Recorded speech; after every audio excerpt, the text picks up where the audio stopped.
talk to you briefly about this question. One reads a lot in, classical theology, but also popular theology, the idea that God is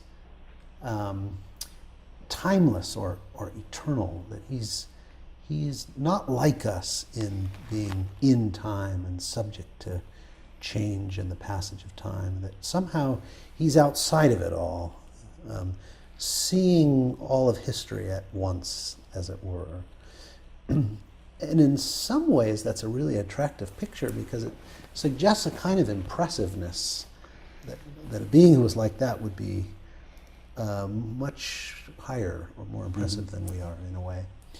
But in other ways it's not such an attractive picture, I think, because it's difficult to make sense of the biblical portrayal of God, who seems very much to be in time and changing and reacting to us. And then I also have wondered whether it's difficult to make sense of that kind of being in the prayer life, where it seems like we have an interactive relationship with God. We feel his pleasure or his or displeasure.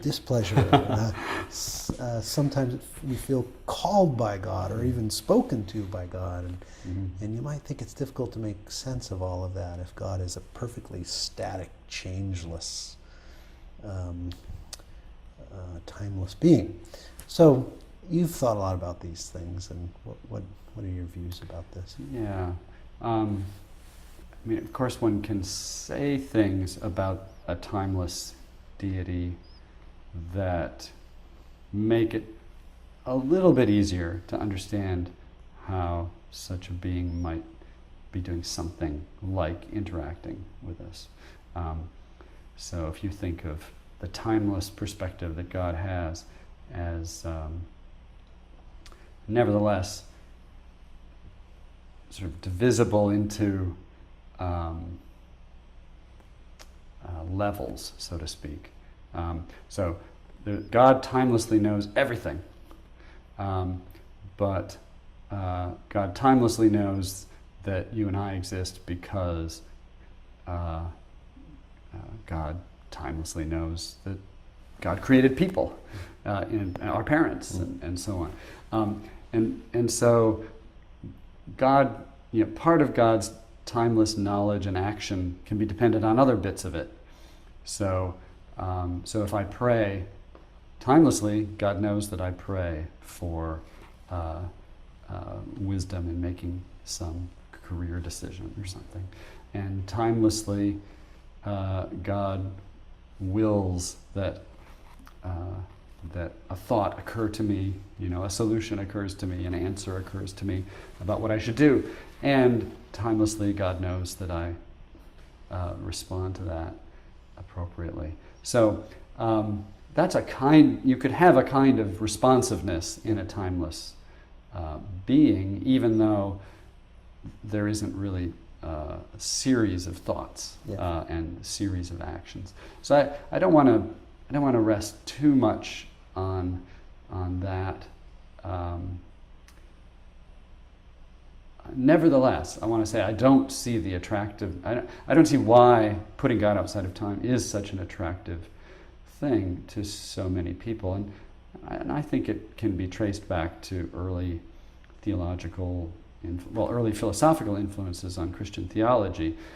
Things are better if they don't change. The physical world is not so good because things decay, and change is always either change for the better or change for the worse.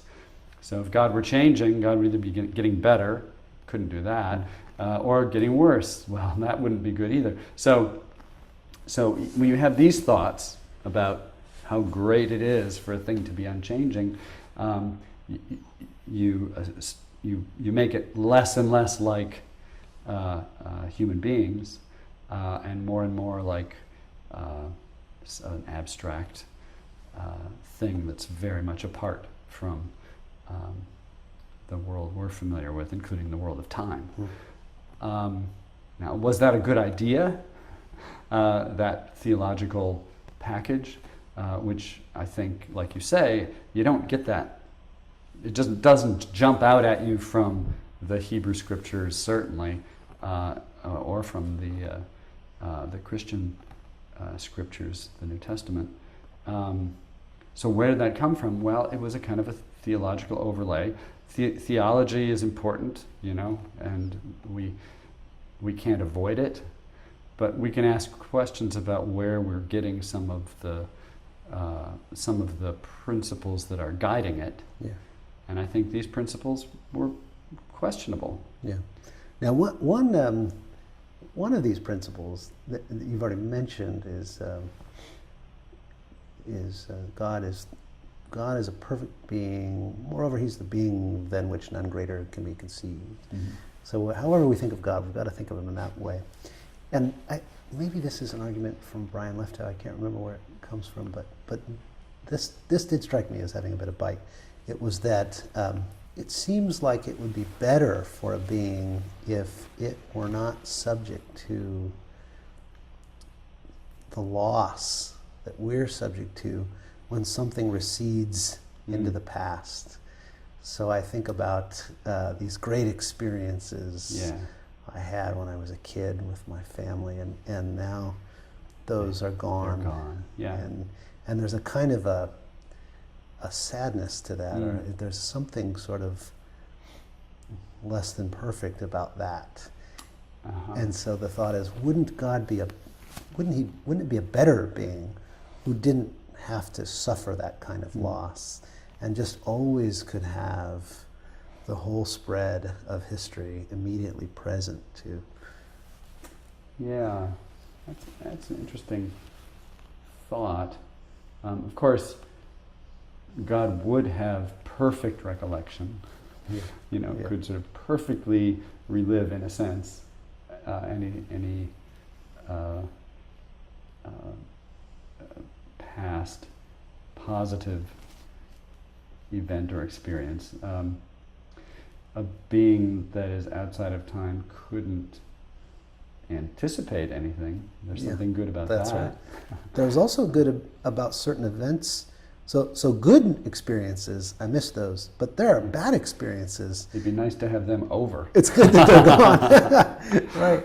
And I guess it would be, a timeless God would just always have those right there. Yeah. Yeah, so it feels to me like there's a big value judgment that's being made here. Is it better to be the kind of being who can sort of dynamically interact with other persons and respond and change and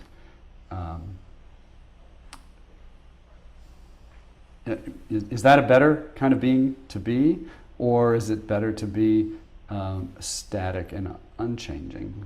I'm inclined to think that being flexible and open to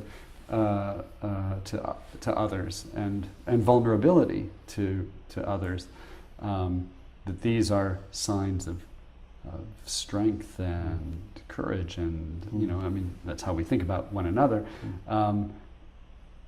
Is it wrong then to think of God as becoming vulnerable to us and interacting with us and leaving some things about the future open to us to determine? I think that's a kind of strength and not a kind of weakness.